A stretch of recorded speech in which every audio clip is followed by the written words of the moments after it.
जय श्री कृष्णा, राधे राधे। मैं अनीसा यादव आप सभी का स्वागत करती हूँ, अभिनंदन करती हूँ अपने यूट्यूब चैनल पे।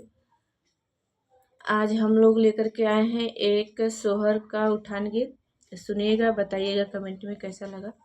अच्छा लगेगा तो लाइक शेयर और सब्सक्राइब जरूर करिएगा। ललना हमार हो पलनावा में झूला झूले, ललना हमार हो पलनावा में झूला झूले। नाही सासू देवता मनावै, नाही सासू नेग मांगै, नाही सासू देवता मनावै, नाही सासू नेग मांगै। सासू हमार हो ललनावा नाना मांगै, सासू हमार हो ललनावा नाना मांगै। नाही सासू देवता मनावै, नाही सासू नेग मांगै, सासू हमार हो ललनावा नाना मांगै। ललना हमार हो पलनावा में झूला झूले, ललना हमार हो पलनावा में झूला झूले।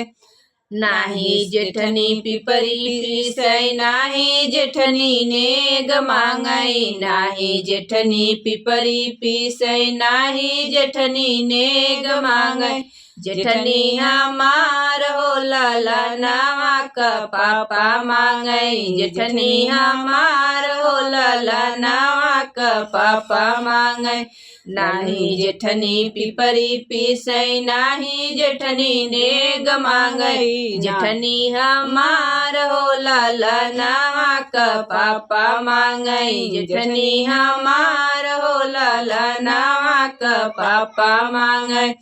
ललना हमार हो पलनावा में झूला झूले, ललना हमार हो पलनावा में झूला झूले।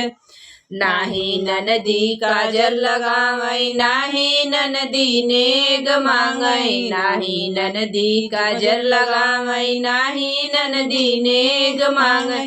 ननदी हमार हो ललनावा मामा मांगै, ननदी हमार हो ललनावा मामा मांगै। नाही ननदी काजर लगावै, नाही ननदी नेग मांगै, नाही ननदी काजर लगावै, नाही ननदी नेग मांगै। ननदी हमार हो ललनावा मामा मांगै, ननदी हमार हो ललनावा मामा मांगै। ललना हमार हो पलनावा में झूला झूले, ललना हमार हो पलनावा में झूला झूले।